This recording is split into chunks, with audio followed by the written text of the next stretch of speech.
were hitting your single leg pretty well, especially at the end. How'd you feel? Great. It was fun to be out there. Felt like I was controlling the pace. He's a hard hand fighter, stays real low. He's stingy, so I knew I had to keep attacking him, throwing in fakes, digging underhooks.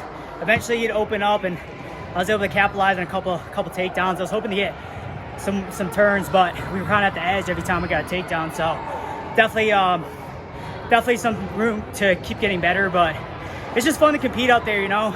That's why you do it. It's just, you know, you love to compete and love the opportunity to go out there and scrap with one of the best. So it was fun. I'm glad. How was it being the opening match in front of a great crowd? Felt like old times, you know.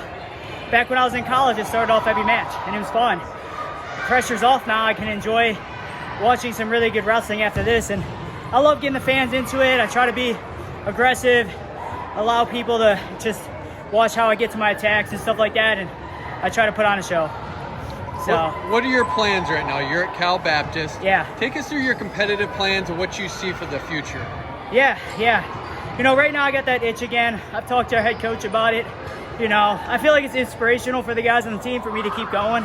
And I feel good. You know, I had a string of injuries that most people didn't know how bad it was.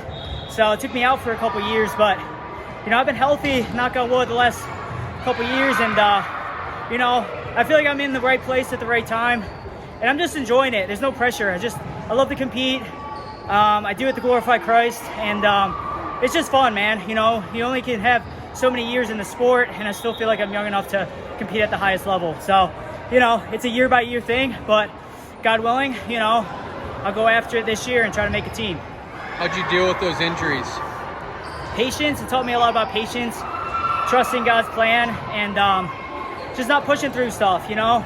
I feel like as an athlete, the more, the harder, the better, you know. That's the mentality, but sometimes it's good to step away. Remember why you do the sport. Remember why, you know, you're in it in the first place, you know. Maybe step back, enjoy the art of it, the techniques of it, rather than the day-to-day, two-a-day grind, you know. You know, I know how to wrestle. It's just being healthy, being excited about the competition, and just, you know, scheduling dates to compete and being excited about it, you know. So that was a lot of it, and just continue to trust God's will in my life and learn from it so I can help guys that go through ACL injuries or shoulder injuries. You know, a lot of people get this in the sport, and